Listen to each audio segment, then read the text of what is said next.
Okay, greetings, brothers and sisters. Tuesday, May 28th. Going to put this up as a voiceover video today. I'm getting into the whole stuff with my channel. I didn't think I was going to make this many videos about. But there was a comment that I wanted to address. Um, kind of an epic comment. I have actually more to say about it. I did a new voiceover last night that's about 30 minutes or so, and it's kind of great in some ways, I think. But I have this. I've developed a different mode in my internal process to do with these videos. So there are thoughts that I have that are there, like I'll share with my wife or somebody I'm talking to, whatever it is, right? I mean, mostly my wife. I don't really have much interaction with people. Sometimes things to do with my son or whatever. As he's we have time together and he's going through whatever he's going through, right? And there's just things that I would say about anything, that are just human conversations and normal human interactions. But then I have these sort of almost downloaded, not almost, but like downloaded messages that I receive when I look at something. It could be a celebrity thing, it could be politics, it could be, in this case about the channel. It's like something that I'll receive like in meditation, and it's a whole thing. Like it's a, it's it's something that has to be expressed not as a conversation or as a, you know, uh, something I would just say to somebody. It's like something I would record here, where I need to be just alone and not you know uh, like connected to other people's reactions. When you're in a conversation, you can kind of hear the other people thinking, and you see their emotional reactions, and it changes what you're going to say, right? Like it'll change how you present something based on if you've hurt somebody's heart or feelings or something. Or if somebody's getting angry and you can read their condition, they have a reaction and you feel their reaction, or they say things to you, and it suppresses what you're going to say, it changes what you're going to say. Like you realize they're not accepting what you're saying, and whatever it might be. And so in general, or just people have energy. Like you can feel somebody walk in the room and they're angry, and you're less likely to talk because you don't want to get dosed by their anger or whatever, right? So for me to do these things properly, I have to sit in a room by myself. My dogs can be there and just talk, right? You get self-conscious because people are listening to you. Like if I was in a situation where, it was one time during the, we had the flood in India, where we had our apartment was, 3 feet of water entered our apartment within like a 2 hour period, and the whole city was underwater. 4/5 of a city of 25 million people was underwater. It was, a disaster. And, my family ended up having to leave, and I didn't have internet. And I made a video on a bus. We were on a bus to like another, like an ashram area that was, so many hours away. And these buses had like beds in them. And I was in the bed in the bus, and I recorded a video right there, right? Because of the, whatever was going on. But it was, I was in a particular emergency type situation. But it was weird because there's people on the bus listening to me. Like I didn't know, strangers, my kids, they were all there. So for me to do this, it's just, it's kind of a private thing that I'm able to record without other people hearing it, without me getting any feedback from other people. Not having to like whisper or something because other people can hear me, and that's kind of weird, because I was talking to myself in some way, right? So the whole thing is like a process I go through. And I've often thought if there was no internet, I didn't have this, what would happen to that? Like I just get these ideas that come in, these concepts, and, it's a whole thing. And I know that it has to be recorded. And sometimes it's hard for me to sleep because I want to say things that are, I have to say these things, and I don't want to forget them, and I don't want to, like, and I'll just think about them over and over again until I'm able to record them, right? Because I don't want to forget this thing or this point, and it's just like this, it's this stream of consciousness is coming, into my system, right? So it's like something beyond my normal thought process. And I didn't have that so much before I started these videos. I was able to, when I did it when I was writing, the stuff would come when I was writing. And there were times where I would rewrite a paragraph when I was editing, and then I would be reading and I realized that I had put the paragraph somewhere else further along in the book, and it was the exact same paragraph, and I had written it like months ago. It was the almost verbatim, and I had, I didn't remember writing it before, and so these things would come back around even. So it was kind of interesting. The whole process to me is very, kind of fascinating. And so this has been happening to do with my channel. And of course, then people comment, and that'll trigger thoughts and, reactions to people's comments and whatever's going on. And so that's why I make a lot of videos about a certain subject. And, personally, I'm ready to move on because I don't really have an interest in a lot of these things. But I end up feeling like I have to say these things because, I do. So to start with, this is a two-parter. One's more important, but I'll cover the second part in a second. Also responding to this comment that I'm going to talk about in a bit in the voiceover I did last night. But the first part is, when I was thinking about how do I bring in more people, I could see that my channel was dying because new people weren't finding out about it, right? So YouTube used to do this for free. YouTube would take my content. It happens to me when I have a YouTube feed, my YouTube feed, especially on my phone, but also when I watch videos here on my computer. And they recommend channels I've never heard before, right? And they used to recommend truther channels all the time because I was watching truther content. I mean, Facebook even recommends Alex Jones and David Icke. Probably how you know they're shills because Facebook recommends them to me all the time as friends or something like that. Or puts it up as, like even though they're deplatformed Alex Jones at one time, they're recommending the guy again. And so, this used to happen all the time on YouTube, but it doesn't. I never get recommended a truther channel, even when I was looking for other truther channels. And so every other app, every other algorithm, it happens to me on Twitter, I get, right-wing truther crap. It's not good stuff, but it's at least, it's more what I would watch. But YouTube does not recommend that stuff at all. And they used to. And so it's not it's not bringing in new people, which makes YouTube pretty much like any other platform, because the advantage of YouTube is the usage, the vast number of users, and your ability to connect with those people globally. And I can't do that now because YouTube's preventing that. So there are a couple of things that I could do that I'm not willing to do. People want me to do live streams, but like I said, I talk in a flow, and if I'm reading people's comments and all of it, the videos would suck. The other thing is I used to make worse videos that appealed to more people because, I was more in line with the truther, a lot of the false truther narratives, a lot of the, bogus stuff, because I didn't know better, right? But now I do. And so it limits me because there are a lot of people who they can't, see through the bogus truther stuff. And the right-wing truther stuff, of course, there's people who are Christians, people who are flat earthers, people who are, QBs or whatever it is, vast number of people who access truther stuff that are going to be put off by my point of view. And so as I've evolved as a person to understanding what's going on and had more sophisticated takes on what's going on, I've lost the ability to connect with people. People who used to watch my videos don't watch them anymore because of the things that I say. And, I'll get into that in a bit, especially the spiritual stuff. And it's unfortunate that the more that you evolve, the less you can connect with other people. And then there's my limitations as a social person. Like, I'm just not going to do social things because I suck at it. Like, I could flounder around and do them. I could go to other truther channels and comment and try to pull people over here, which I'm not going to do. Like, I just, that just seems weird. I'm not going to dumb down my message and say things just to be popular. Like I could have a popular channel.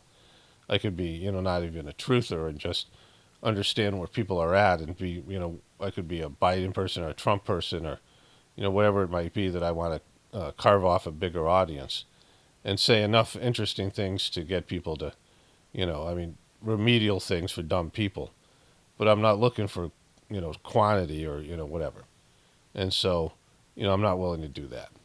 And so, I'm limited, right? I could do things to make another channel that YouTube would like, that YouTube would find, and not cover truther stuff or whatever, and make money, make it into something successful, but I would just be, a fraud, right? And I don't, it's not in my like ability to do that, because the information that I receive in the stream that I get isn't something that's, it's not going to be dumbed down, because it comes from a divine process, right? In fact, over time, it's going to become more refined and more sophisticated, because it's, I'm better at connecting with the divinity, and the message becomes purer as you move forward. And so all those things are not possible for me to do. And I'm not good at them anyway. Like, there's things that I'm not good at networking. I'm not good at business. So, I was looking for ways to bring more people in, because the channel was dying and YouTube wasn't doing what it should do as a partner. And so I said, all right, I looked at different things, of course, you guys know. And then eventually that I thought that I would do these ads. And like, this is nothing new, but I had a new take on this that I'll get to in a moment. And so I did these ads.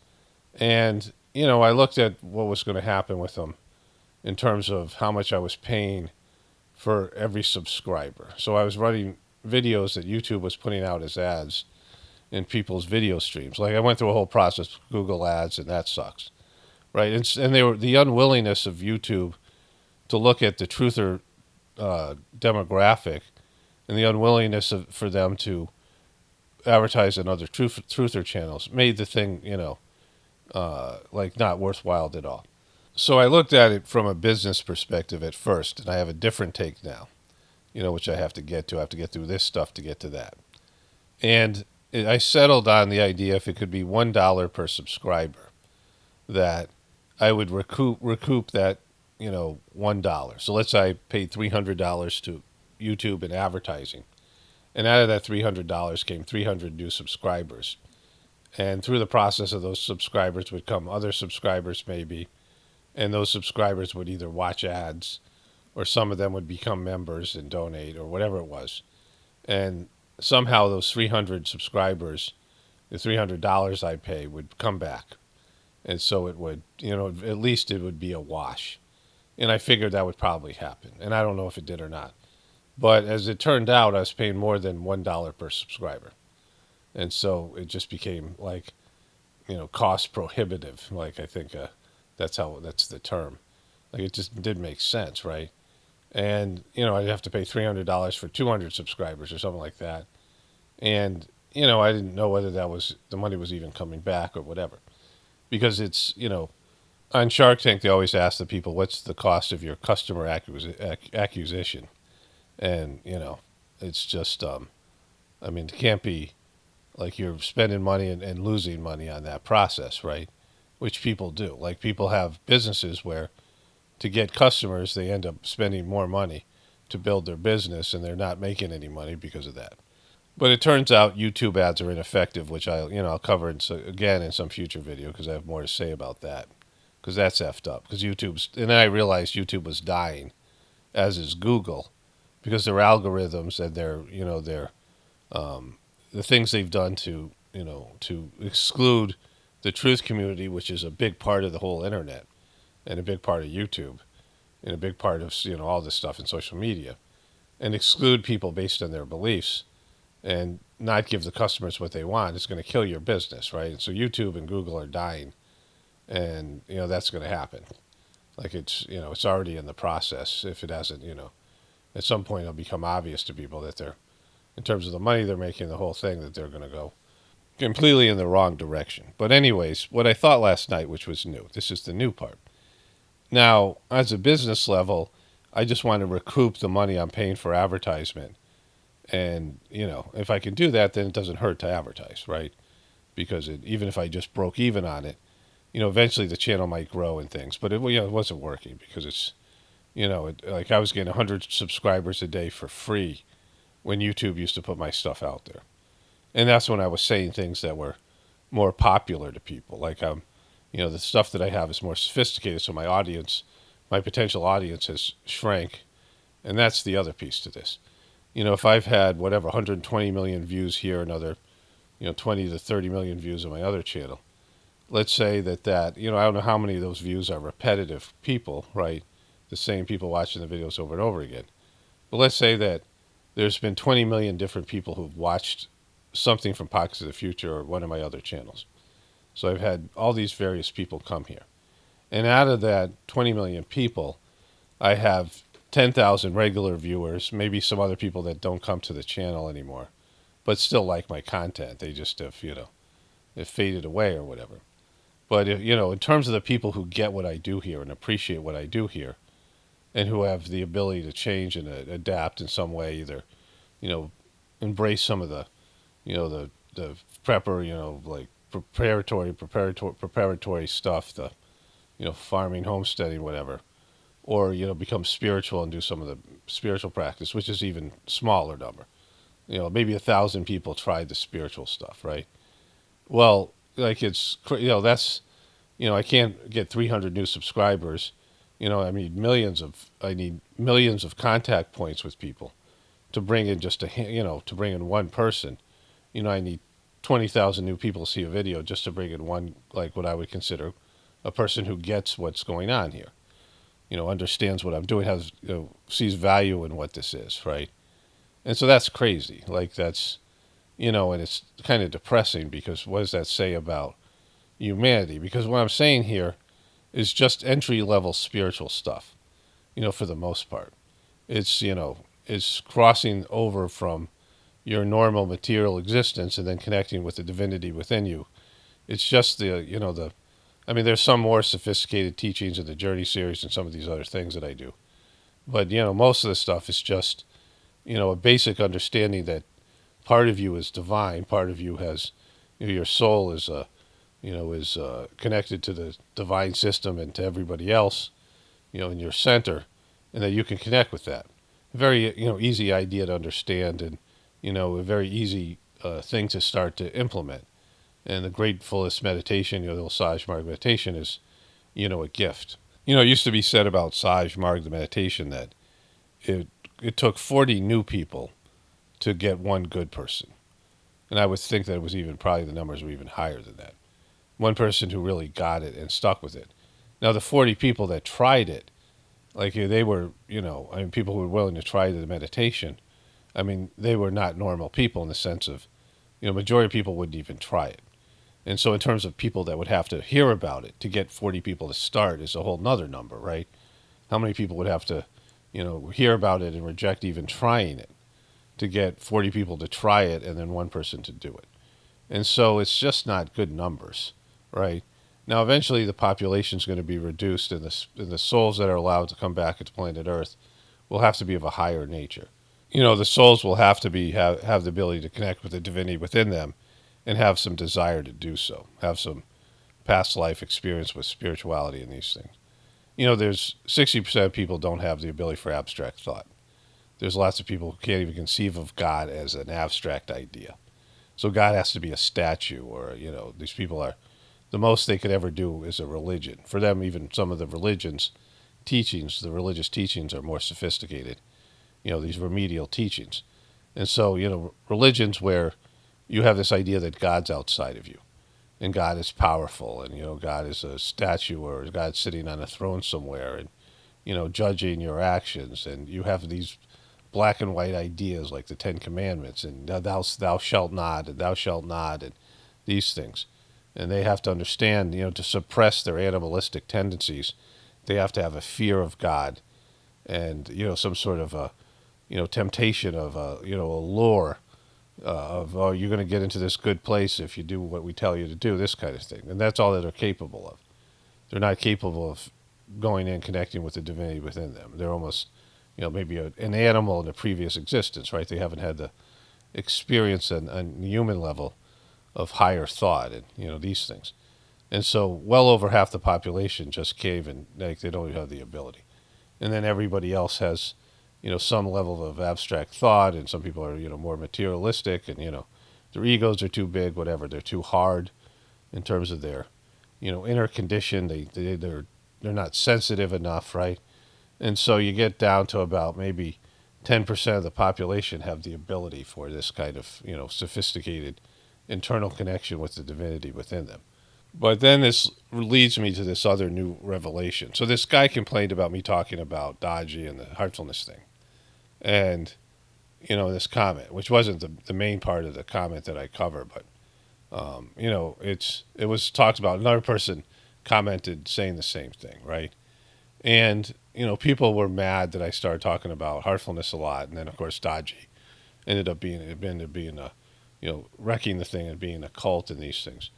And it turned people off, some of them, right? And what they don't understand, this is the true gift of what I offer here. Like this person in the, comment section said that they, was a Paul lover, right? Like this is what the comment said. Loved my content. People who love my content but don't want the best part of it. And, it's sad to hear. Like it's, I don't feel sad, but it's sad, right? Like that, because I'm aware of this, that people don't want the best part of it. So if you see that there's something different by the way I present things, there's a different energy, there's a different consciousness, there's a different, people who see that there's something special I have to offer. And it's not that many people, right? 10,000 out of, 20 million see that I have something of a higher nature, a higher, understanding of whatever's going on here. And, they're like, well, this guy's different and this content's different. And you benefit from it. Like you benefit from the energy in it. It's like it, these things that come through me, these messages that come through me, they affect you in some way, right? Like in a deeper level. And like they get you to think and they get you to sort of, they're like, they become something that you have in your system now. And it starts changing the way that you think and your approach to life. This is happening to people. Like they're saying it's happening to them. You look at the comment section, people are saying that. It's something that's, of a higher nature, of a, vibrational nature and things like this. And people say, wow, this is different. And I tell them, this is why it's different. Because I do Saj Marg meditation, that I was an under-functioning person in every part of my life. I couldn't graduate from college. I couldn't, just have sustain relationships, couldn't hold a job. I was lost, wandering around the world, underachieving in an epic level. And then I found Saj Marg meditation, and it, filled all these, helped strengthen all these weaknesses that I had, and helped connect me to the divinity within me. And these things that I say are because of that system. That this system really fucking works. Like it fucking works, right? Like I can say on a level of some of my experiences, and again, you can't have those experiences by me talking about it. Like you can't, you don't have a reference point when you hear me say it. But I've had these experiences that I can vouch for the system. I don't recommend anything, right? And I don't even recommend this because I don't, I know there's lots of people who can't do it because of just everything that I've said. I don't recommend it because people are, incapable, some people, right?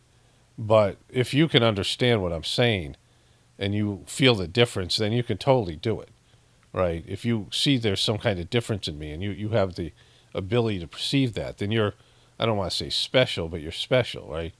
You're on a more sophisticated level because you understand things other people can't see. Millions of people watch my videos and they don't see it, they don't feel it, they don't understand it, they're not connected to it, right? They watch a video and they just, oh, this guy's an a-hole or whatever they say, whatever the reaction, and there's nothing there. Now, other people, it's like you're addicted to these videos, like you need them because there's something special going on. And so if you understand that there is something here, right, and it's something that, comes from the source, a higher level of, consciousness, and I say, it's not me because I was an underachiever before I did the Saj Marg system, and I've had these experience of the system that is transformational. And it might not be for you right away, but it's something that, like, if you chip away at it, like my brother couldn't feel the transmission right off the bat. He said he did it because he was worried I joined a cult. Like, I don't really understand because he's a BSer and, we don't really have a relationship anymore. But his, story changes or whatever, but that's what he said. Like he was worried his brother joined a cult, so he found out about it. And then he stayed even though he didn't feel anything, and it there was profound changes in his system, right? And my parents did it. My mom was a devout Catholic. My dad, he actually saw light and got scared. Like I never, you meditate on divine light. I never saw light, but my dad did, and it scared him. My mom, she really resonated with the energy because she was the spiritual person in my family. She was really a devout religious person. But she missed the church. She was going to satsang group meditation on Sunday. There's these two nice ladies from Haiti, these Haitian women. And, I'd see them from time to time. The one woman's name was Marie. And, older Haitian women, they were probably, back when my mom died, which was about 10 years ago. She died in 2012, so over 10 years ago. Actually, 2014. But I was in India at the time, and they had a gathering for Spanish-speaking people, which was South America and that area. And these women from Haiti were at the ashram, which was bizarre because they were some of the few people that would know my mom, like who met my mom or knew my mom, because my mom used to go to their house to meditate. And my mom started with this one was a preceptor, and they were so sweet and nice about. They heard my mom died, they came up to me, and they were like, just really, it was beyond some sort of coincidence, right?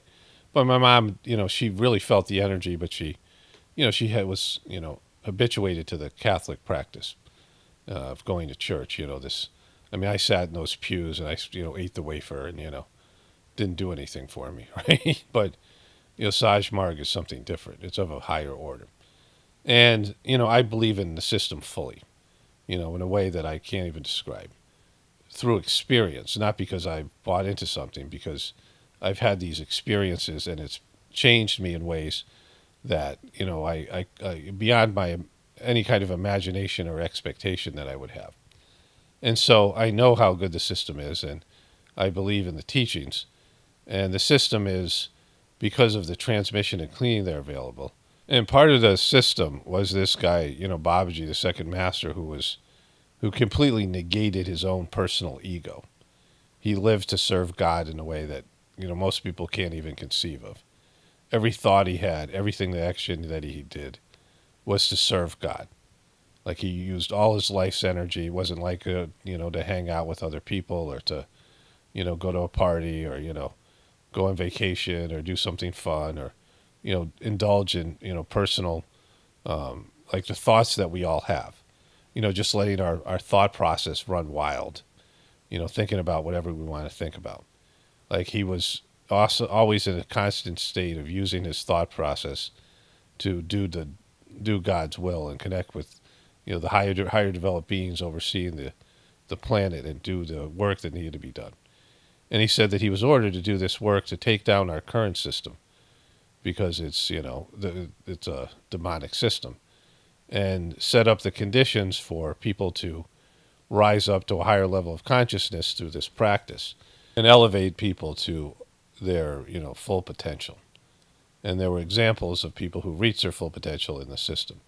People who I met, his successor, because I didn't meet Babaji. And Charji was like this, this guy who was on a higher level of existence. And I can't express all the experiences I had, and some of the things were subtle. But I just, everybody felt it who was around him, right? And part of the validation for you all is how many times have I been right about something? How many times have I inadvertently predicted something? Things that other truthers didn't. I mean, there's some things that were obvious, some things that, were in the process of happening. But people say all the time, oh, you predicted this, or you said this was going to happen. Oh, you talked about this.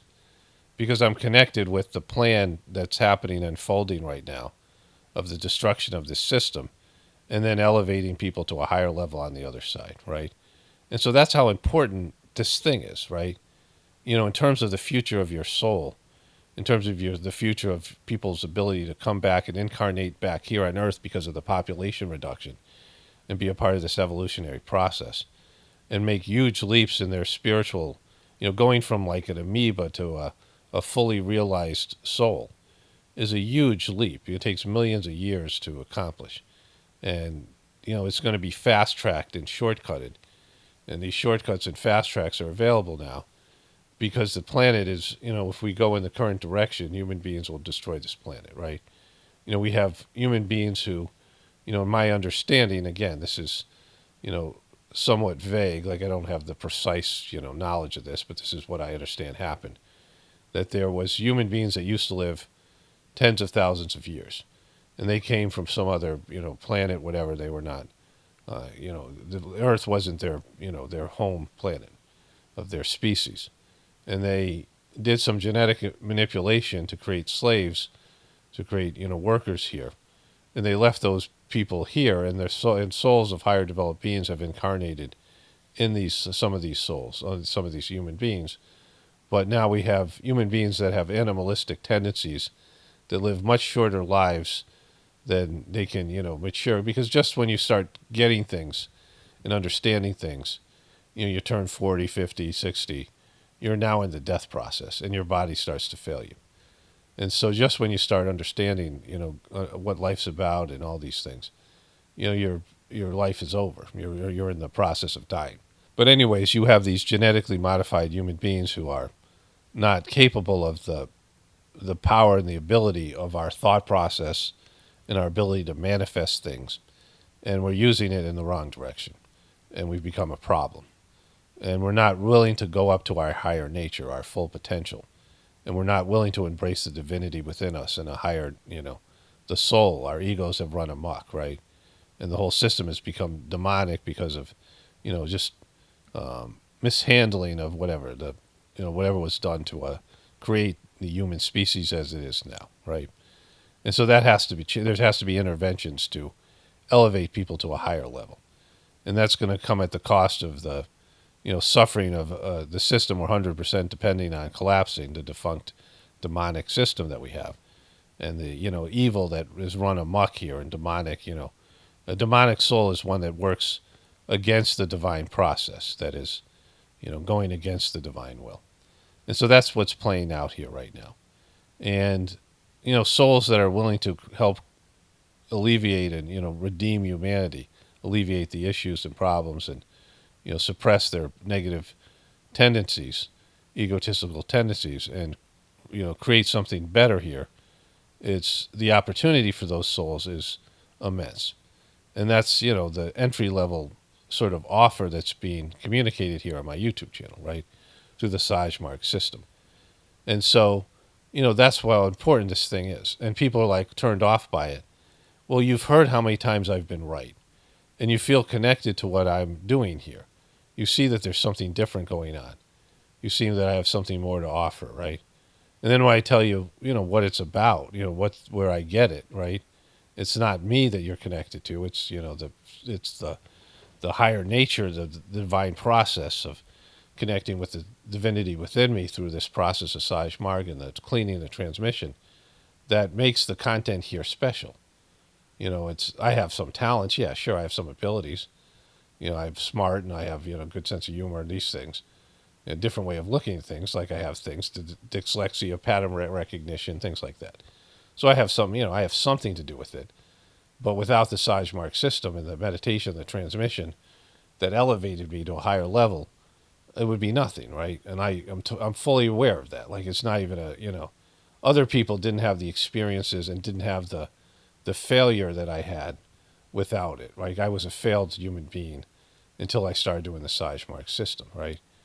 And so, I can vouch for the system for, people who can rise up to it. Like, not everybody can. I can vouch for its potential and what it could do for people who are able to do it, right? And, people who, out of millions of people who connect with me here on this YouTube channel, there's only a handful that are even willing to think about it, right? And, people don't want to hear about it, and yet they want the benefits. You want the benefits of what I'm doing here. And I'll talk about this commenter again. I'm going to say one more thing after, I'll play what I did last night, the voiceover I did last night. I have more comments to that on the other side, right? And so that's, one part of the dilemma, because I have something to offer here, but people reject it because their egos are scared of it. Their egos want control. Their egos are not willing to embrace the idea of the divinity within them. And so people, circle the fire here, and they benefit some from what I'm saying. They see that there's a difference, but they're unwilling to even, stick a toe in the water, right? Like they're standing in front of the ocean, and they, in the ocean, and all of it represents the divine, the divine ocean, like the ocean of divinity. And they're unwilling to even to put a toe in there to see what it feels like, right? Even just, sort of slowly, put a toe in the ocean, like, begrudgingly, right? Put a toe in the ocean. And so that's, part of the dilemma. And that's been around for a while, when I started talking about this, and it was turning people off. And I'm like, well, don't talk about this because it bothers us. Well, why does it bother you? Why does, what I'm giving credit to bother you? My reality, right? And so, even, people close to me and, whatever it is, my family and these things, my ex, who was, kind of a nightmare, and, by her story was suffered severe childhood abuse, and, wouldn't have been able to function without the Sagemark system. Like, she was able to do things, overcome certain things to whatever extent. Maybe would have ended up in a insane asylum based on her, her self-abuse things and things that she got from her, her family situation, right? And, my kids all had stuff. Some of it came from me, some of it came from her. And my kids started the practice. They started doing it for about a month. And I could see that they were different people. And it would help them. Like my son, even now, is going through some stuff like insomnia. My ex had insomnia, and my daughter who committed suicide had insomnia. Insomnia is not, those of you who have it. And, the Sagemark system would help with it, right? My ex didn't, I had ideas of ways that she could have, used the system. Like the Sagemark system is great for relaxing people and helping them sleep, right? And people who do it, like, get it, they initially start doing the cleaning and they start realizing, oh my God, I'm sleeping so much better. And having, profound sleep where they're dreaming and processing things in terms of their, spiritual evolution, right? Like it's helping them, their dream states is helping them in their lives and moving them forward. But even with my son, who, people in my brother and my parents both, all benefited, somewhat, whatever degree from the Sagemark system. And my ex, so on both sides of his genetic line and his, what he grew up with. But in terms of him, like, doing it, the chances are slim, no matter what I say about it or whatever. And I know it would help him, but, because it helped me, and, whatever extent that there's some kind of similarities there, for all my kids, but, it's just not there, right? So, even people who believe in me, people who, feel a connection, it's hard for them to do it. It's hard for them to conceive of it, and whatever things that are there, whatever obstacles there are, right? And so that's the first dilemma. But here's the new thing that I thought last night. Like some of the stuff is repetitive, but some of it's new. But this is the first time I've ever kind of realized this, at least said it in this way. So those of you who know the story, I was around this guy Dodgy as he succeeded this other guy Chargy. Chargy was a bigger than life person who was his capacity for anything, his capacity as a businessman and his capacity as he spoke like 28 languages, and his just, he was good at everything. His, his ability to speak publicly and connect with people, and just, everything that he did was, masterly. And his successor, I saw him be prepared with the same energy, the same spiritual approach, the same things like that Chargy had. But he folded like a card house. He's a dope, he's stupid, he's like just, everything Chargy's not. And he thinks he's better, like I just covered this in a recent video. Like he said, boss, I have become better than you. He said this on Chargy's birthday. That's his public statement on how he felt, like he had, transcended Chargy. And anybody who's, saw the difference in these two guys would say that's just not possible. This guy's just, really, the R word, like he's just, he makes bad decisions or whatever. But he fell spiritually. And, I had seen the work that it was done, and I saw the capacity. This guy was, Kamlesh was a good spiritual person. But his failure is epic. And when I finally came to terms with it, based in my own, parts of my belief system, thinking that couldn't happen to the master of the system and these things. All the stuff, the Brighter Mind scam, some of these other things where he's saying kids can smell colors and, all these stupid things that he's done, and, getting awards and getting external validation and, just doing things that aren't in line with the Sajmark teachings. And I realized that the system had collapsed and the transmission and cleaning weren't the same. And I had people who heard about it from me and they were experiencing the same thing. So I had to, do the Gratefullness meditation as a, sort of a stopgap where, some of the services could be preserved. But the organization that had been, beneficial to me and other people at helping connect with the information about the system no longer exists, right? And so that's the other part of it. I'm talking about something that's here, a system that's here to transform human beings and help them evolve to a higher level of consciousness. And yet the organization that's there that helped me and other people with that, and the preceptors and people that helped with it, it doesn't exist, right? And so that's another part of it, because I'm offering something that, doesn't exist like it did when I was given the opportunity to do it. So it's all fucked up. Right? It's just really fucked up, right? And so that's, another part of my dilemma. Yeah, so I just ate breakfast, and I might have to do the Tuesday morning individual meditation for my other, for the Gratefullness meditation channel. Saying it's a dilemma, I feel supported. Like I've always felt supported.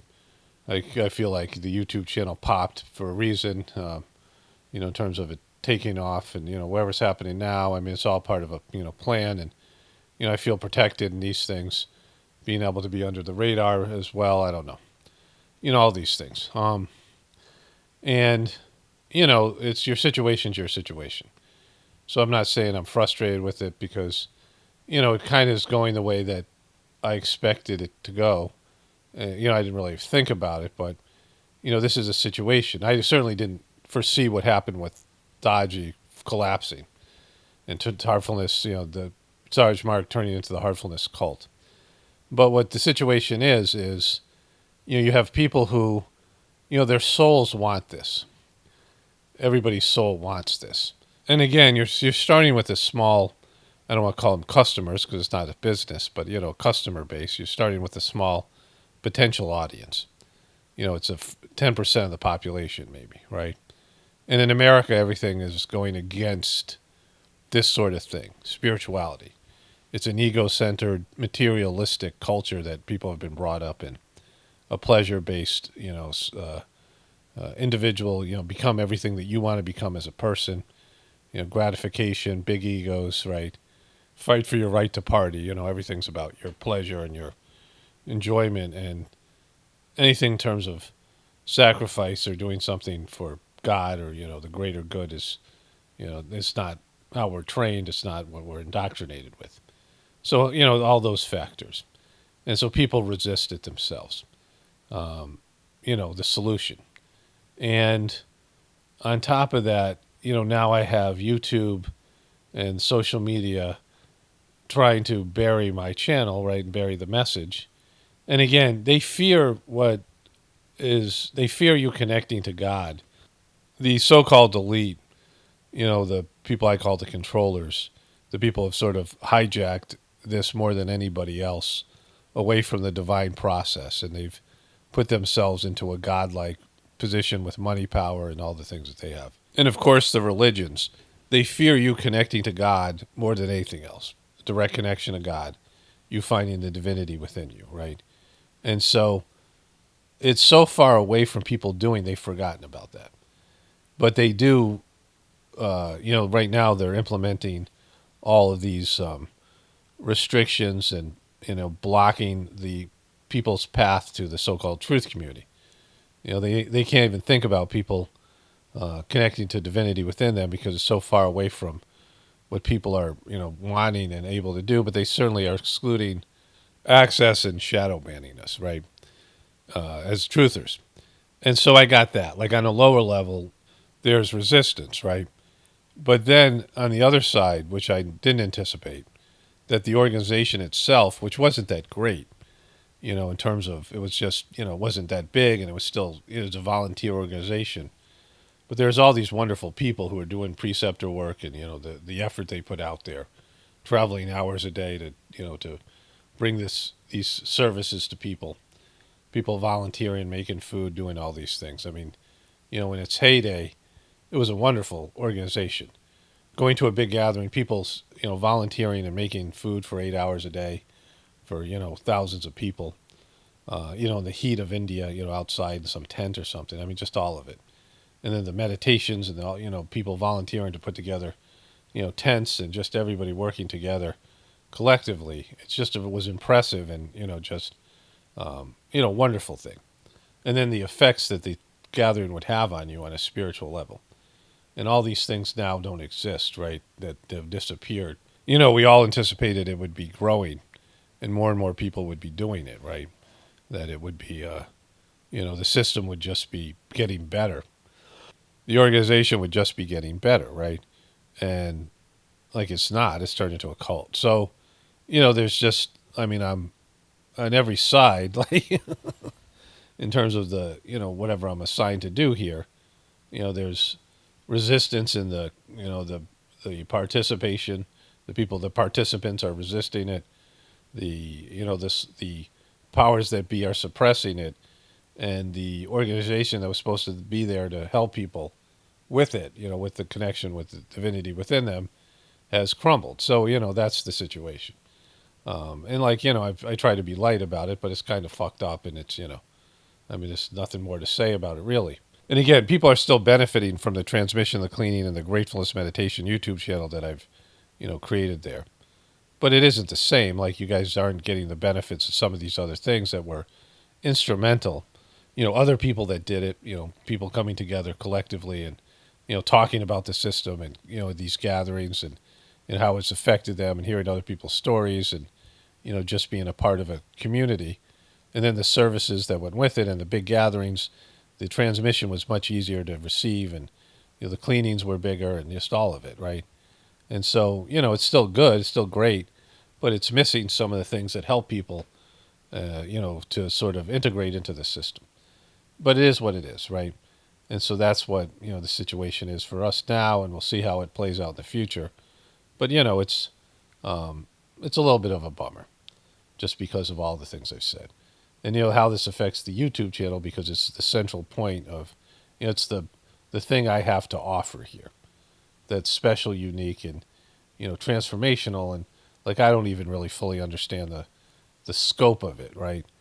Like even when Master Chargy died and he gave like a one of these messages to the Whispers of the Brighter World women, these channeled messages, and he said, he had no idea, like he had no idea how big the system was or how important it was, even as master of the system. He didn't know until after he died, and so there's this element. The other thing is one of the longtime practitioners of the system that heard about it through me keeps on sending me like other people that share a similar message to what Babaji said. In India, there's this information's out there and it exists in other organizations, and the information itself and the teachings are often similar, and some of them come from, the religion itself, the Sufi religion, and certainly the Hindu religion, and some of these things that are existed in terms of spiritual knowledge. The knowledge has been there for a while, and people have the knowledge. But the ability to experience and practice the system is unique, the Sajmark system. The energy there. Like, people can connect with it outside the organization like we're doing now with Gratefulness. But it's that essence of the thing that's important. The information's the information. It's intellectual. It's, you can understand it if you've experienced some of the benefits of the practice. But the system is, unique. It isn't like you're trading one teachings or you're saying, oh, these teachings are all the same. Well, they are similar. And there's similarity in all the religions, all these teachings. The good stuff is all similar. Because the good stuff is the good stuff and it's the truth, right? And so you'll find truth in every religion. You'll find truth in every spiritual organization that's legitimate. You'll find truth there. But how do you experience the practical approach of your spiritual evolution?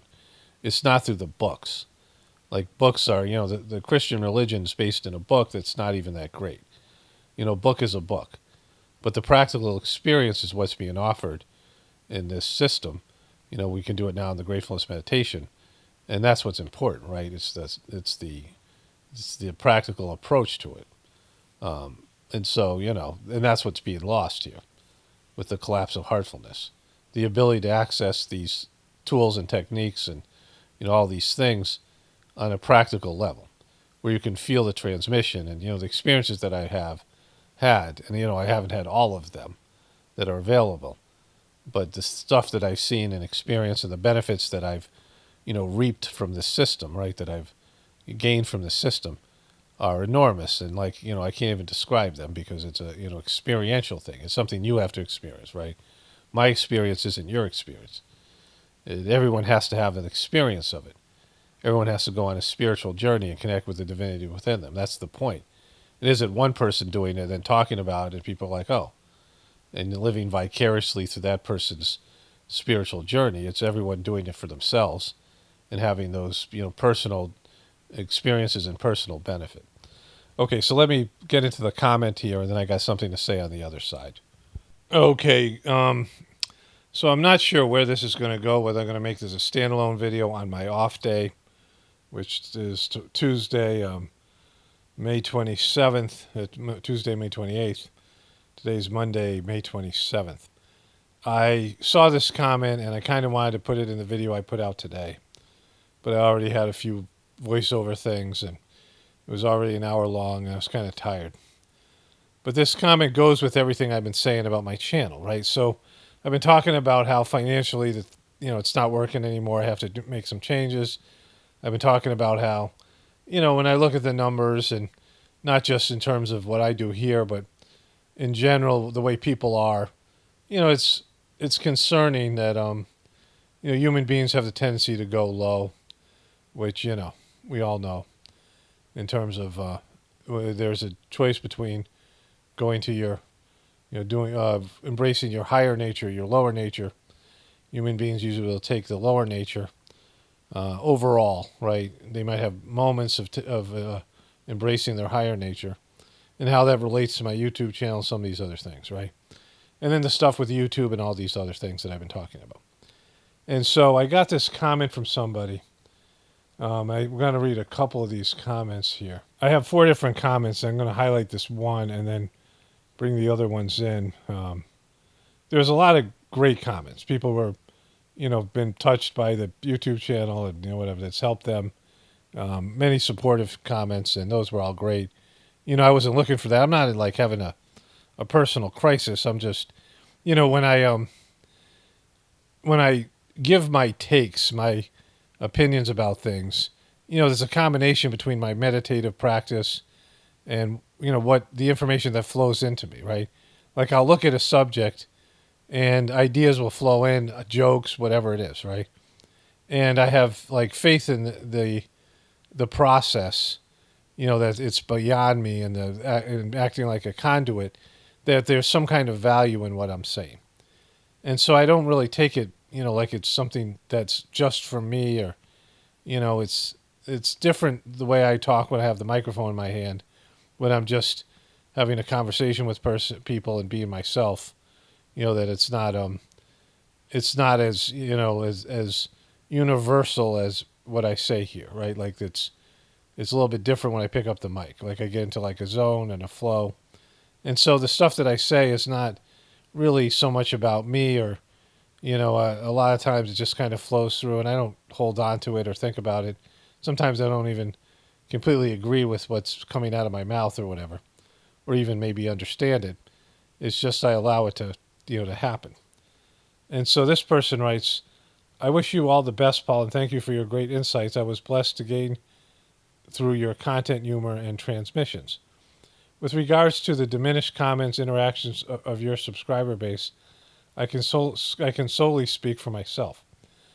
I didn't say diminished in comments and interactions. That's never was part of what I was saying. Like, I don't know if there's less comments. I did get less comments when I switched to making one long video instead of multiple small videos. And the multiple small videos, I was getting, comments on each video separately from people. Like sometimes I put out 3 or 4 small videos in a day. So the comments decreased, but I couldn't even, I was just talking about how, in terms of the feedback, that this is how many people who have experienced, you know, whatever, some benefit from my channel, and we're creating some pockets of the future, and we're doing the Gratefulness meditation. But I can see from the Gratefulness meditation channel, the videos get about 200 views. The backup channel where I slam Dodgy and the Heartfulness cult, it gets an average. Here, I can look at the channel here. That channel gets an average of 300, 400, 500 views, 600 views, 600 views, right? So it gets more views than the, let me check the other channel here. The other channel gets 179 views, 235 views, 254, 214, 212, 357. That was a gathering. Day 2 of the gathering, 400 to day 1. So like the gathering itself got some more views, but the majority of everything got, and this was just people giving feedback. About 100, 179 views, people watching the individual sitting. It got 20 likes. So, let's assume that all those 179 people are doing the Tuesday sitting. I do an individual sitting every Tuesday. That's something. Like, that's great. But I've had over 1 million, I've had like over 100 million views, like almost 150 million views. And that's not counting the deleted videos and video, all those things. And so, it's just people who rise up to the best part of what I can offer here is very limited. So that's what I was expressing. And I wasn't talking about anything to do with comments, right? Because that's important, because this person is now, taking it upon themselves. Well, let's just read it here. And so it says, with regards to diminished comments and interactions of your subscriber base, I can solely speak for myself. I stopped commenting and even reading your comments after you steadily told us, don't tell me, don't care, I don't need to know. And this is not a group project. I have a successful channel, and you should get your own. That's not what I said at all, right? It was specifically to hostile comments. I never said stop commenting about, people who interact in the comment section, people who bring in positive information, things that maybe I don't know about or I didn't say, or, something that's supports the subject matter in one way or another. People, saying anything that's not an attack on me or arguing with me or telling me that I suck or in, any form, which I've told you why it doesn't matter to me, because, I've already moved on. People want to debate me. People get upset or butthurt by what I've said. What I said in the beginning, stuff flows through me and I don't even take it like, coming from me. And I've already forgotten about the video when I've made it. And if people have an emotional reaction to what I'm saying, it's because usually they have to change. And I'm not speaking to them personally, but they take it personally. And so those type of comments where people, the whole internet's full of people shitting on each other and people who dump their inner poison on other people. And that's not welcome here. It's a very firm boundary that people want to dump their crap on me or, somebody else on my channel is not welcome. Keep your poison to yourself, right? And, it's it's better for me and the channel that I do that. So that's when I say, but when I say, I don't care, don't tell me, I don't care, I don't need to know, that was specifically about, there was a video I made, a Full House video, and I called Michael McKeon Christopher Guest, or Christopher Guest Michael McKeon. And I don't know which one, I made a mistake, right? And the video was fairly popular. And 2 years after I made the video, people were still correcting me when there was hundreds of comments saying, oh, you got that wrong, right? And so when I say that, it would be like, me not wanting to look up somebody's name, and I couldn't remember somebody's name, and I would say, don't tell me, don't care, I don't need to know. And so, this is me saying that I've had over, I think, 1 million comments, right? And, my time is valuable to me, right? My time on this earth and what I do here. And so if you want me to read your comment or you want to be able to comment here, you need to have some respect for my time and, things like that. Oh, you made a mistake. This is really making, that's just like it's petty and stupid, right? And so it isn't just that it's correcting something that I can't fix. It isn't like I care that I don't know the difference between Michael McKeon or Christopher Guest, right? It's that I can't do anything about it. If the video's up for 2 years and someone comments on it, what do they want me to do? It's just that they want to point out that I made a mistake, right? The same kind of people don't want to point out all the things I got right because they're just negative in their, interpretation or whatever. So when I say that specifically about that sort of thing, where I only need one comment, it's different if I misspell something in the title. My wife regularly texts me, and other people text me. I'm dyslexic, and I'm usually pretty tired when I, make up the title and things like that. And, I, don't put as much effort into proofreading as I should. And so when people say how the title doesn't make sense or you've misspelled a word, that's helpful because I can go fix it, right? And I want to fix it if I can. But something like Michael McKeon and Christopher Guest, I don't care about, right? Because it's not ever going to happen again, Like that mistake will probably never happen again. If it does, who cares, right? Who really cares one way or another? And so that was what it was specifically about. But this person got personally offended by me saying that, right? And so let's go back to it.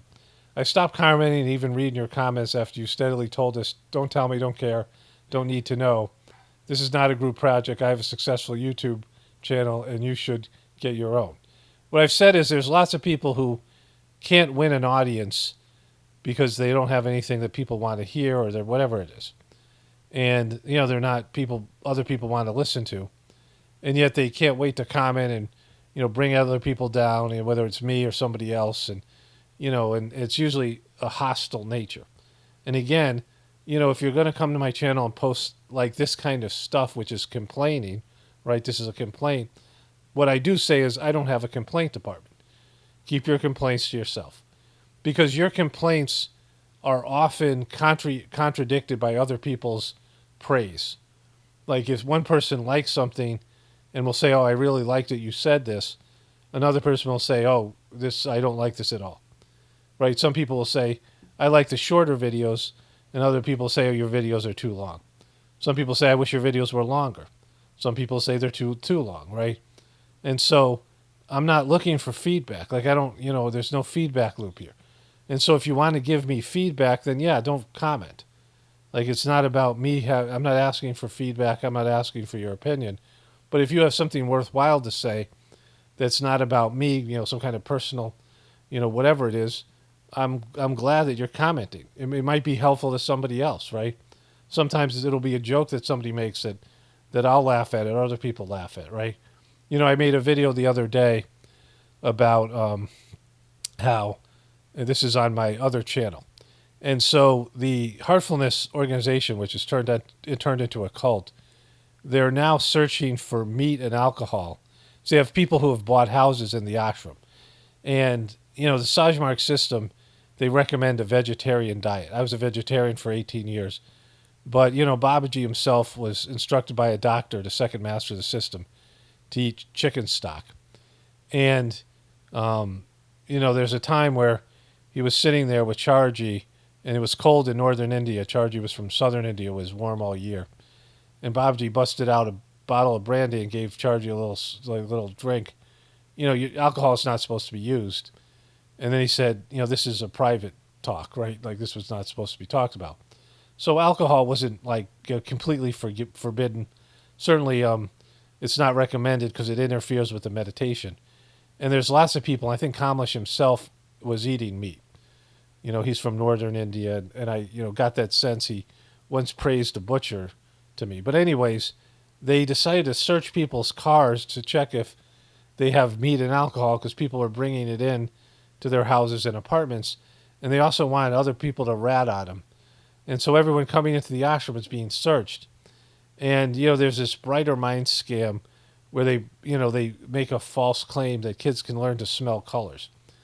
And so somebody joked, why don't they bring the Brighter Minds kids out to the car and they can smell they can smell the liquor and alcohol, or feel the car and sense the alcohol and meat in the car, which is kind of funny, right?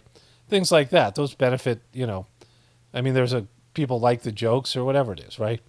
There's comments that are, support the material, and there's people who just want to dump their, take a big giant crap on the content because they feel bad about themselves, or their butt hurt because something that I've said is something that they have to change, right? But if you want to debate me, you want to tell me that I suck, you want to complain, you want to do anything I say, don't tell me, right? And, I'm not reading the comment anyway. You're wasting your time, I'm going to ban you or whatever. So it's not unreasonable what I'm saying here, right? But this person said, I have not he said, and if I have a successful channel, and you should get your own. I stopped feeling welcome to comment at all. Above all, I did not want to annoy or bother a brother in truth further, and as well as your positions seem set in stone, as you kept and still keep reiterating them deviant and alternative point would not be taken in consideration. See, you want to tell me that I'm wrong or have some sort of debate and some sort of interaction, which is saying, I've already made the video, and whatever I do is fresh. Like, I repeat some of the same points, but these are things that I, in my own system, delivering, right? It's not that that these are repetitive positions that I have. Like, everything comes with a flow and sort of a newness, even though if it's the same sort of takes that I've said before. But this person wants, like, some kind of personal interaction, wants to be able to criticize me, and, even in terms of this comment, right? Because I'm just talking about how, my YouTube time and my YouTube channel is on the ropes, and, it's kind of, I want to avoid the word disappointing, the effect it's had on humanity, the idea of pockets of the future, and all of it, right? And he's taken this time, he just said this, right? I stopped feeling welcome to comment at all, and I did not want to annoy or bother a brother truther. But now that I hear that your channel is about to go under, I thought I want to take one last dump on it. I want to, what are you doing here, right? Like, if that was the case, then you wouldn't have written this comment. Like, this comment isn't welcome because it's complaining. You misinterpreted what I said, because I never said, when the person says this, with regards to diminished comments and interactions of your subscriber base, I can solely speak for myself. I didn't want you to do that because I didn't say that. I didn't say, hey, why you guys aren't commenting anymore? Like, I didn't ask for it. And I didn't even say that. I wasn't even talking about comments, right? I'm just saying, in terms of what people are saying in the comments, it's limited in terms of its effects on people. But I've never said, oh, stop saying positive things about my videos and their effects on you. Like, if that was the case, you would still be commenting. You want to comment in a negative way. And you want to complain, right? And that's for something for you to deal with. Like, you're having someone give you a boundary, right? No means no. Your complaints aren't welcome. Your criticisms aren't welcome, right? Not that I'm beyond criticism. Not that I don't make mistakes. Not that I'm perfect. It's just, there are people who are just going to be hostile, that dislike the content. There's going to be haters. There's going to be people that come in who are liberal or, ultra conservative. There's going to be people who love Trump, and I'm going to say something about Trump, and they're going to leave some crappy comment. There's going to be flat earthers. There's going to be cubies. There's always going to be somebody on the internet who's going to want to tell me I suck, or tell somebody else they suck, right? And so if you're a supporter of my channel, don't leave those kind of comments, because it's just adding to the negativity that already exists on the internet, which is substantial, right? And so this comment is like, you're not getting it, right? Like, like, it's just, you're saying that you get it, but you don't even understand the context of what I was saying, and you're misinterpreting what I'm saying. Just like a lot of people misinterpreted what I was saying, that I was some kind of leaving YouTube, which I said, I'm going to revisit this after the election, in 2025 when the new year comes in. And I'm going to change what I'm doing on my backup channel, my my other channel, Apocalypse Now, because I'm just not making any money there. So I'm not going to waste my time, and I'm going to put my time into, figuring things out and taking some days off and, investing in doing some other things with that time that I have, that I'm just wasting on my other channel, at least financially. And so it says here, I stopped feeling welcome to comment at all. Above all, I did not want to annoy or bother a brother truther. Further, as all of your positions seem to be set in stone, as you kept and still keep reiterating that deviant and alternative point would not be taken into consideration, or even on a solely philosophical level. So why put in the effort to engage and lose time, energy, and attention in bringing up possible variable alternatives if they would be dismissed from you to get from the get-go anyways? Yeah, like, why are you commenting now? Like, just again, I mean, I've made it clear what my position is. Perfectly clear, because I've said it over and over again, and it isn't clear to you for whatever reason. Like, I don't understand why you would watch my channel and not understand what I'm saying. Like, I'm not a bad communicator, and this is, like, again, a violation of those boundaries, right? Because I'm not interested in your opinions about things. If you had a YouTube channel, I wouldn't watch it, because I don't care about this kind of content. Like, I'm not even a fan of my own channel, right? I understand why it has value, but I wouldn't go back and listen to my own channel as some kind of entertainment or something else. I might crack up at some of the jokes, but I have trouble, sitting through listening to myself, right? And again, most of these things are not all that important. It's stuff that I already know, right? And so, again, so why put in the effort and energy to lose time and energy, attention, if they would be dismissed from the get-go anyways? Finally, the whole dodgy situation kept on being brought up constantly, and for a Paul lover with zero interest in joining the Heartfulness religious organization, part of your content became very boring and unnecessarily redundant. Again, some people like that, and it's what I do here.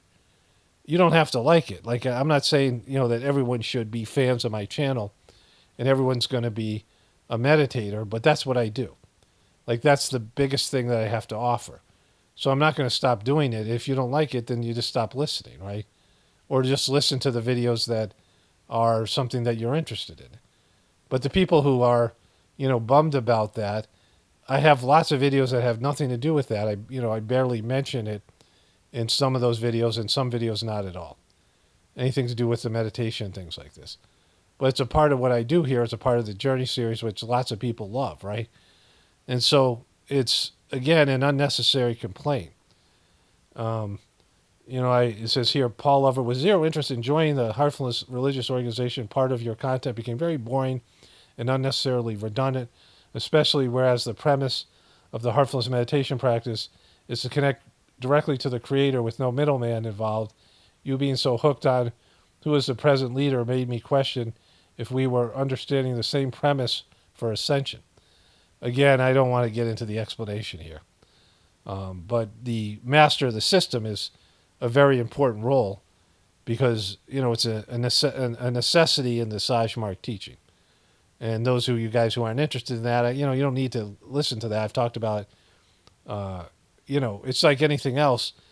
The leader of an organization has a huge effect on it, especially when that person has all the power. It's like, you not wanting, me being replaced by someone you didn't like, and you wouldn't listen to the YouTube channel anymore because the person was, the opposite of what I was, right? The person was not a truther.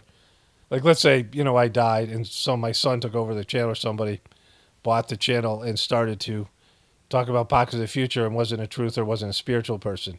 And you had the exact opposite content. You wouldn't watch, right?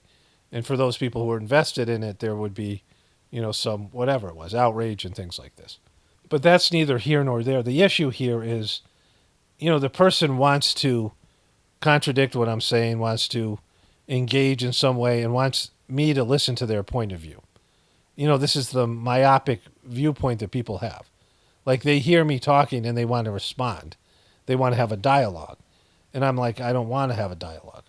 Like, I don't approach people on the street and start, saying these things that I say here on the YouTube channel.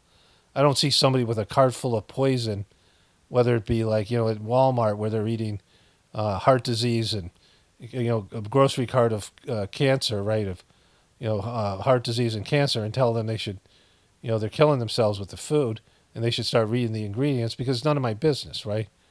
And and so I'm not doing that. Like, I'm just speaking out to the abyss of the internet, and some of you guys find value in what I say, and then you want to have a discussion, and I don't want to do that because I don't even care about this stuff, right? It's not important to me.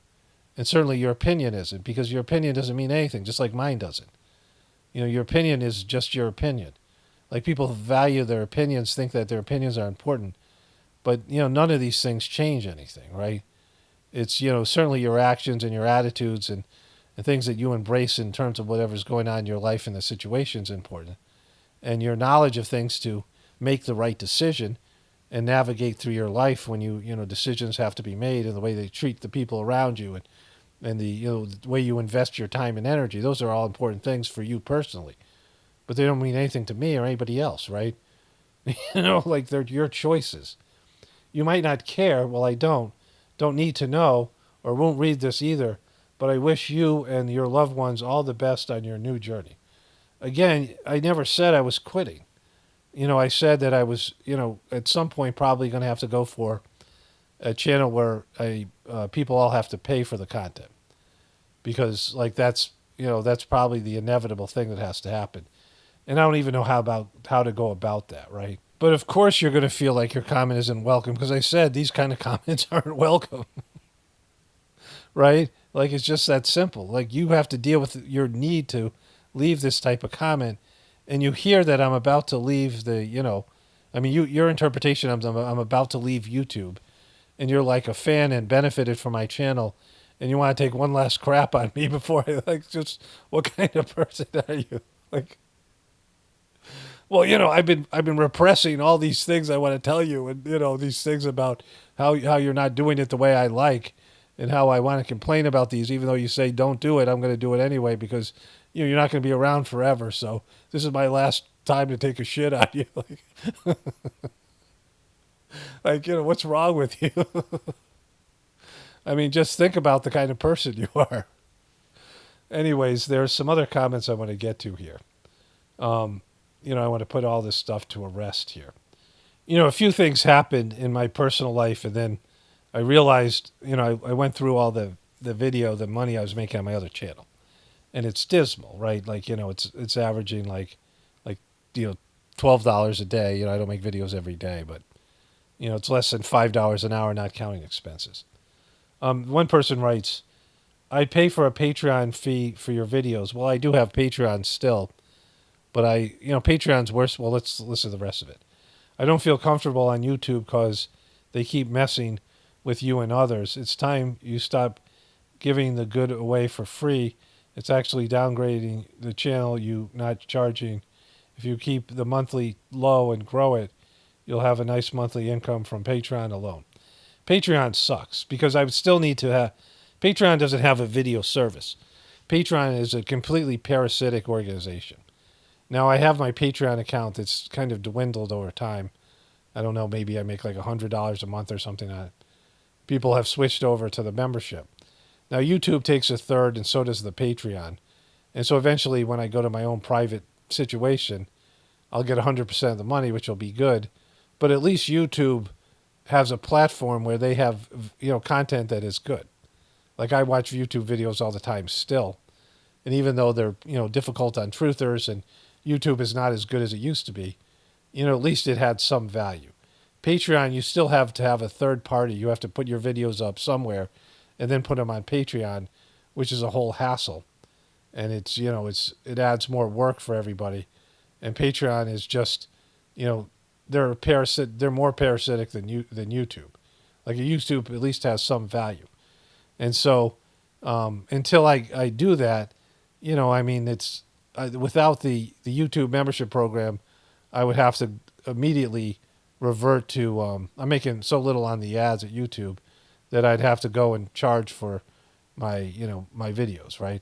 And so then it becomes how many people are willing to pay for the content, and, a small monthly fee. And, and then that'll determine the future, right? In terms of whether I can keep on making videos or whether I'll just make, occasional videos or whatever and do something else. We'll see what happens.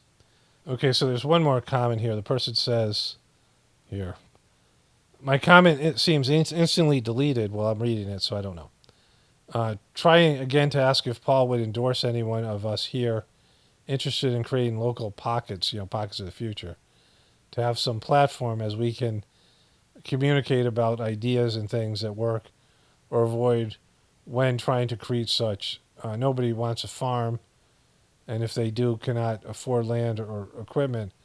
Am I at a loss and need a support group? Um, well, I don't know. I'm not going to endorse anything that's just going to come back to bite me if it goes south. Like I'm not, like I don't want that responsibility, right? And so people would be like, why do you endorse this thing? And this person's, a bad person or whatever, or, the thing went south and, any of these types of things. Like I can't do that, right? And, the problem is most people who want to do a pockets of the future, create some sort of pocket of the future, a farm-based community, don't have any money. Like that's, in general, that's how it is. People don't have the resources to invest in it. And lots of times people don't have money. Many times the people have poor health. They have physical health issues, maybe even mental health issues. And, you know, I'm not laughing. Just like what I'm saying here is, what do people have to offer? And this is why I haven't tried to create some sort of community myself, because I can't take on another burden, right? There's a time that Master Chargy, they were building a community, a Sajmarg-based community, and the people started to fight, and money was misappropriated, and all these things. And Chargy said, "I'm washing my hands of this thing. You guys, you're on your own. I don't want anything to do with this." And he said, "I'm not leaving my successor the mess that I was left with." Of course, Kamlish was a completely disaster, the current master of the system, anyway. But that's how it is. Like, there's not a lot of people out there who have a lot to offer, and most of those people are very wary of taking on the burden of other people, right? Like people have to understand, you have to become somebody that has something in terms of, a skill set in terms of, if you don't have money to contribute, what can you contribute, right? Like money is not all that important, but as important as skills or important as, somebody who's a functional person. But, in terms of having a bunch of sheep that are, dependent on somebody and need to be, managed in some way. And people who don't get along with other people, and that's a big problem with the truthers and truth community and all these things. This is what I'm saying about the failure of Pockets of the Future, because how many people can rise up and come together in a community type situation? With that, when you have an option, another option, which is you can just have a job and have the system support you, to have the system to rely on, right? It's very hard to live in a, with the kind of the ordeals and the problems you get from homesteading and, living in a community. Most intentional communities fail. There's a community that was started, somebody used to listen to my channel and things like this, and they, it was a nightmare. Like, and most of these communities end up being that way. People invest money or invest time, and they feel like they've been cheated or robbed, or, it always goes that way, right? I bought cows from an intentional community, and I was talking to the guy who was, the guy who was in charge of the cows. And I was like, what is it like living in this community? Like the Twin Oaks community in Virginia, it's based in the B.F. Skinner behaviorist model. And they have a big garden. They're kind of like nudists there. Like they, my ex brought my kids over to, to pick something up from the place. And they had this big vegetable garden, and there's women out there topless, like, But they had cows, and they made hammocks. They sold hammocks to support the community. And everyone had to come in equal. Like you had to, whatever money that you had, you didn't bring it in with you. So everybody was working together. And, where nobody had more money than anybody else. And you had to leave all your kind of worldly belongings behind, other than things, your bare necessities. And then you made hammocks. You worked in the dairy because they milked cows, or you grew food. So they had, beef. They had Dutch belted cows, which is dual purpose cow, which you can, that has milk, and you can milk, and you can also eat the meat. And they bred back from Holsteins, and so they got Dutch belted semen and put it in Holstein cows. Holsteins are the poor man's Dutch belted. Dutch belted, the Holstein cow was like what the villagers owned, and the Dutch belted is what royalty owned. And so we had a half Dutch belted cow, half Jersey cow that gave really good milk, and her sister that was harder to milk because she didn't have a good udder structure. She was hard to milk manually, but she had, they were Dutch belted cows, and we milked them quite regularly, every day, right, for 6 years. But this intentional community, they had a great garden. They grew incredible food, and they sold some of their food. They sold some of their extra cows, and they ate meat of the cows and drank milk, and they sold hammocks to bring in whatever else they needed, right? And you were supposed to, be a part of some of this stuff. So I asked the guy what it was like living there, and it was always 100 people. They would only have someone else come in. The community always had to have 100 people, right? And he said it's like being married to 99 other people. So, take that for what it's worth. So these communities are very difficult. Pockets of the future are very difficult to form, and I'm not going to burden myself and put myself out there for something that inevitably is going to fail when, other people can't, don't have things to bring to the table, right? And when things are misinterpreted, like this original commenter, like all these people thought I was leaving YouTube, but I didn't say that, right? I've said over and over again that I'm going to, make it through the election. The money's not great, and the other things there's other problems here. But I want to, just go through this election cycle because, YouTube's, the ad revenue is going to plummet, after the election, and I'm going to do something else. I'm going to, integrate, migrate over to another platform perhaps, or, make my stuff so that it has to go through put it behind a paywall and these things, right? And so it'd just be a matter if there's enough people. Right now, there isn't enough people in the membership program to financially support this channel. So if all those people, sign up for that, and, maybe I need probably about 3 times, is it like 180 people? I need probably about 500 or 600 people who are willing to pay something, whatever, $5 a month or whatever. And so we see how that goes. Something else might change. Maybe there'll be something that happens, like, but right now I'm going to have to do something differently, right? And so, let's just put this behind us. I'll make this a standalone video tomorrow, and I'll maybe add some things. Let me just wrap this up for today, though. Okay, I just did the individual sitting for Tuesday, May 28th, 2024 today. And so I just wanted to reread this comment because I had more things to say about it. That came to me last night, and just how it's an example of everything that I'm talking about. And so the person says, I wish you all the best, Paul. Thank you for all your great insights. I was blessed to gain through your content, humor, and transmissions. So this person is saying they benefit from my channel. This is point number 1. Benefited from my channel. They get it. They have, had insights and blessed and all these things, right? With regards to the diminished comments, interactions of your subscriber base, I can solely speak for myself. I've already established that never happened. I didn't say that there was diminished comments and interactions. I said that the subscriber base was based in YouTube no longer putting my stuff out there. People quit, people leave the whatever it is, right? That's, if people don't want to be here, that's fine. But in terms of what I need to keep the channel relevant, YouTube stopped doing what needs to be done for me and any channel, which is to recommend my content to new people so new people can find it, right? Because some people are eventually going to fall off. Very few people are going to stay and listen to some guy talk for over an hour a day for, 10 years, right? People come and go. They still might like the content, but, I wouldn't do that, right? So I don't expect anybody else to do that as well. So you need new people. But again, he misinterpreted this. But here's the thing. I wasn't ever saying that I want your reaction to it, your interpretation, and your, feedback. This wasn't a feedback loop, right? Which is this guy's biggest problem here. He wants a feedback loop. I stopped commenting and even reading your comments after you steadily told us, don't tell me, don't care, don't need to know. I already addressed that earlier.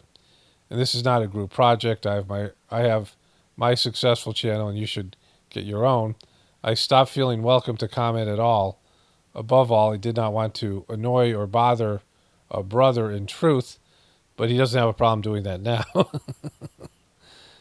Further, as all of your positions seem set in stone, as you kept and still keep reiterating them, deviant and alternative point would not be taken into consideration, even on a solely philosophical level. But, I think on a bigger level, I've said that I don't want that, right? This isn't a discussion. And as I said earlier in the voiceover that I created today, the introduction to this, comment video that ended up being 45 minutes long, that, this is a stream of consciousness that isn't a conversation. This is a message, right? There are messages that I'm getting, about whatever it is, right? And some of it, it's just some of it's comedy, some of it's just about, human life, and some of it is more, refined spiritual teachings. But either way, it's something that's downloaded into my system, and then I deliver it through whatever, process I go through, whether it's a voiceover or these other things, right? And so it's not a discussion. It's not open for debate. I'm not, looking for feedback, because it's not really just about me or coming from me. It's something beyond that, right? So, I've said this over and over again. I'm not looking for feedback. This is not something where I'm open to people critiquing what I do here. But this person has a desire to do that, right? So the person says, above all, I did not want to annoy a brother or bother or annoy or bother a brother in truth. Further, all your positions seem set in stone, as you keep and still keep reiterating, the deviant and alternative point would not be taken into consideration on a solely philosophical level. So why put the effort to engage and lose time, energy, and attention in bringing it up? Possible variable alternatives if they would be dismissed from the get-go anyways. Finally, the dodgy situation kept on being brought up constantly, and for Paul Lover, again, this is saying that somebody who's benefited from my content and says that they're a lover of the content, right? With zero interest in joining the Heartfulness religious organization, part of your content became very boring, unnecessary, redundant, especially whereas the premise of the Heartfulness meditation practice is to connect directly to the Creator with no middleman involved.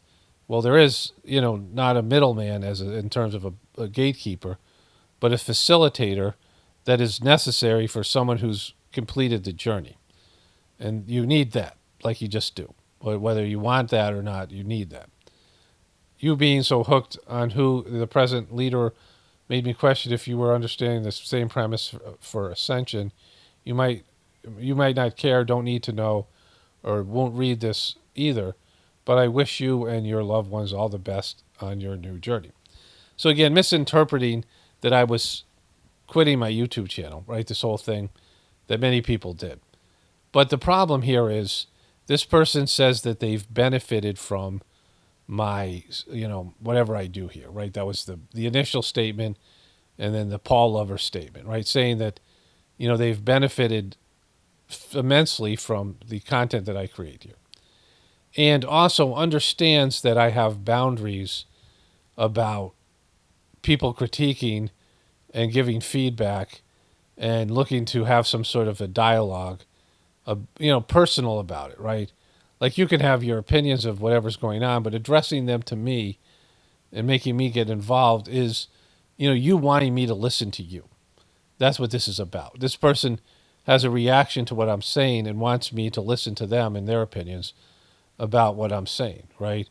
They want to have a discussion, and which is about me listening to them, but knows that I've put a boundary up saying, I'm not interested in that, right? You guys all get that. That it's not helpful for me in the channel, and I'm not looking for critiques or, second guessing or, disputes or any kind of arguments or debates or any of these things. It's not what I do here. It's a waste of my time. And I'm not open to your opinion on the subject, right? Not that you should have an opinion. I hope that you have an opinion. I just don't want to hear it, right? Like, I'm not here. I don't go on YouTube listening to people talk about these same things, right? I don't go listen to other truthers or other people. I have a fresh perspective and I put it out there. If it has merit and has value, there'll be an audience. If it doesn't, it'll disappear, right?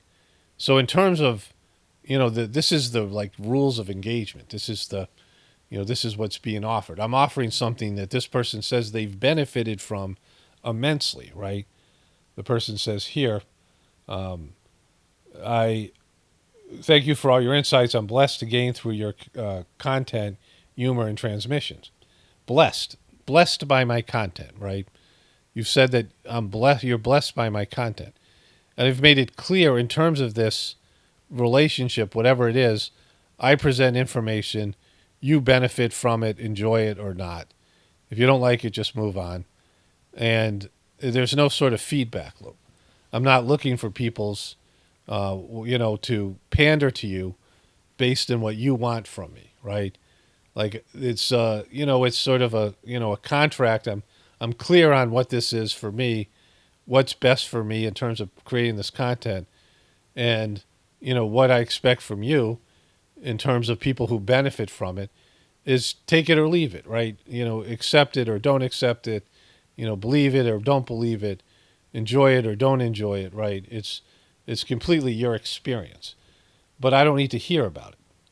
Like it doesn't, benefit me. Like if you want to say, all right, you've benefited from it, well, that's great because I realize there are people who are benefiting. Like that keeps me going. That's the only thing that's there that's going to keep me going. Or people who add thoughtful comments, insightful comments that enhance what's being said, who offer more information than things that I've said here, links to videos, things like that that are appropriate to what I'm saying, right? That are, in line. They're not, taking people off in the wrong direction or misinterpreting what I'm saying and putting stuff in there. That's not helpful. But even then, I don't block people from doing that as long as they're not trying to rope me into it, right? Trying to, extract more from me. Like you benefited and you want more, right? You want things that I'm not willing to give and it's not better for me or the channel to give those things. And I can't give that to everybody. I can't listen to everybody. If I'm getting 4,000 views every day and I have to read 4,000 comments critiquing my video and having some sort of feedback loop, it's not appropriate, right? And so this person, the part where they're saying this, I gotta find it again. Here it is.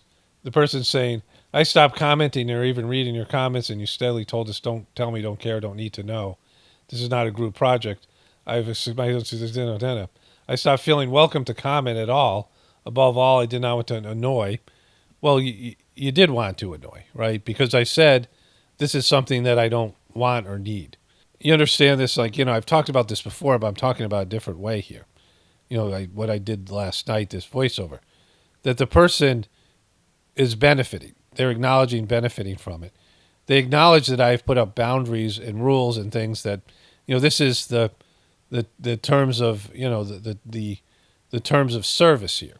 This is what this is, me talking and you listening or not, you benefiting or not, right?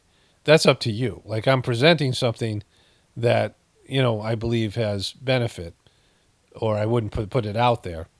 And, you're enjoying or not, or whatever it is, right? But in this thing, I'm not listening to you, right? You're listening to me, but I'm not listening to you. And again, it's not even me to whatever extent that I've explained in the beginning of this video, right? And so the person, instead of saying, okay, this is the deal here, I should just be grateful for what I'm getting, they wanted something that I said, I'm not interested in. And knowing that, right? Acknowledging that they know it, acknowledging my boundary, acknowledging my terms of service, acknowledging all these things. When they hear that my channel is, suffering, they decide to drop their worthless opinion on me that has no value and force it on me, knowing that I don't want it and telling you, please don't do this, right? In no uncertain terms. That your feedback loop, right, saying that that you've lost subscribers because you're talking about the Sajmark system. I've lost subscribers because I don't say the same old stupid shit that other truthers who haven't evolved and just repeat and regurgitate the same boring takes and same right wing takes, and people who are Trumpers or people who are not flat earthers. I mean, me telling my version of what I'm seeing is inevitably going to rub people the wrong way. I'm going to say something that's going to hurt people's feelings, or not provide something that they want. This person has a need to be listened to, right? And by me, and I don't want to listen to them. I'm not interested. I'm not interested in your opinions about these things. I'm not even really all that interested in my own opinion. I don't go back and listen to what I say about it because, most of these things don't matter to me because I've already made my decisions. I already have charted my path and my course. And so this is everything that I've talked about. Somebody who benefits from the channel has the ability for, this higher level, stuff that's being presented here, higher level compared to most people, but, lower level compared to what's available in the higher level, right? An introduction to the higher level of consciousness, the spiritual world. And the person says they're not open to, they benefit from everything that I'm doing, but are resistance to the source, which is the Sajmark meditation, that all of my stuff comes from, right? And so, waits forever with this, the guy having this idea that they have a God-given right to critique my stuff and expect me to listen to them and complain, which is his complaining as well, violating all these things, all the rules, right? Knowing the rules and violating, saying they didn't want to bother me, but then when I'm saying my channel's going away, hey, this is my last chance to shit all over you, right? And so this is what people do. This is why I want to add this. This is a prime example. It's depressing. This is what human beings do. You benefit from something, and yet you don't get some piece of it that you want. I'm not willing to do enough for you. You want more for me, but what are you doing for me? Like, what have you done, in terms of the, how have you paid back the, for whatever you've benefit? You receive something from me. What are you doing for me in return, right? Like saying a comment, you're doing something that I said, please don't do this, and you're going to do it anyway. Like somebody's inviting you into the house, a guest to the house, and says, you're, you need something. You're like, whatever. You're trapped, you're stranded or something, says, all right, I'll help you out, gives you a place to sleep, gives you something to eat, but says, please don't do these things, things that you don't even really need to do, but you do the things anyway because you're ungrateful. That's why I say be grateful. Be grateful for what this is and not what it's not, right? Be grateful for what I'm offering here and not what I'm not offering, right? But this is why all these things, this is why people quit YouTube, this is why people quit being whatever, because people are ungrateful and selfish, narcissistic, and, they're takers, they're parasites. They don't give you anything back in return, right? They're not, all they do is take, right? All they do is, it's a one-way relationship, and they want more from you, like things that you're not willing to offer. Oh, yeah, you gave me this, but I also want this, right? Like, it's just, and I'm talking about this across the board, and this is something I've experienced with Abhyasis, with Master Charji, the Sajmark system. It's what Staji's done. This is the fall of humanity. Be grateful for what it is. And this is why you can't sustain relationships. Focus on the positive and the good things about the people you're with. Your spouse, your family. Focus on, the blessings that you have and not, oh, what more can I have? Oh, this is good, but what else could I have, right? Not being satisfied, always looking for more, always looking for more for yourself, but giving nothing back to anybody else. And when people say, look, this is all I'm willing to offer, and it's still, oh, well, but I want this as well, and just not letting it go, right? Be grateful for what it is and see what can you do to, give back, right? What can you do to give back and return the favor? What can you do to participate in this, and enhance and do something that's needed, not something that you want that's going to be detrimental to the channel. Like, I can't listen to everybody. I can't listen to everybody's opinion about how I'm wrong or whatever it is, or every complaint, or, even if I wanted to, which I don't. Like, I can't. I don't have the time to do that, right? And I've already made the video. It's already out there. It's already, whatever it is. And so, and of course, the best thing I have to offer is a size mark system, and that is where the greatest part of the good things that you're benefiting come from. But you're unwilling to be, able to open up to that as a possibility for yourself, even though you have all this evidence of the benefit that, that's coming through me in terms of the content. This is what sucks. This is what, this is the downfall of humanity. This is the, even people who have the, capacity to see something and experience it and benefit from it, are like doing it on a selfish, myopic level and never rise up to what it is, right? And never give of themselves. They're good at taking, but can't give anything back, right? Instead of, your specific, oh, this is what I want from you, why don't you think about what I need from you? How can you serve me? How can I'm serving you. How can you be of service to me? What can you do to make this, channel? I mean, instead of, adding negativity and dumping, taking a big crap on, whatever it is I'm talking about the channel struggling. Oh, if you didn't talk about Dodgy so much, maybe you wouldn't lose so many subscribers. I discovered that the thing that makes this channel great has disappeared and turned into a cult. It's kind of a big story. And I know more about that than anything because it's a personal experience. But, you don't like it, that's fine. But that's what this is about. You leave. Like, I'm not, you change. Like, you either see what's great about it or you go somewhere else. You can leave anytime you want. And, in this case, I want the person. Like, I don't want this person here, right? Like, you're not welcome. Like, like a person that would know all these things and still leave a comment, in the way, oh, your channel's failing. Well, this is why, buddy.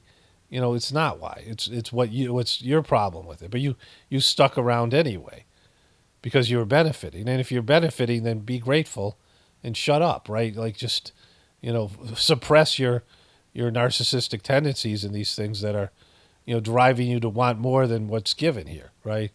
This is the deal of this is the deal of the channel. This is what I do here. I don't do personal interactions. I don't listen to other people. I'm not, I'm not asking for your opinion, right? And I didn't ask for your opinion about this stuff that was happening with the channel. I didn't say, oh, what could I do differently to not lose subscribers? My evolution has cost me subscribers. My going to a higher level and making better content has cost me subscribers. Like anything, right? I'm not playing Freebird anymore in terms of the truth community. I've evolved past the truther, the standard truther, whatever it is. And the truth community has devolved into QBs and Trumpers and flat earthers and things like that, which is, a big part of the problem.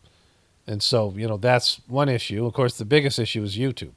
If YouTube is still recommending my channel and still promoting it, I would have more views and access to more audience, and this wouldn't be an issue. So that would, that's the biggest problem here.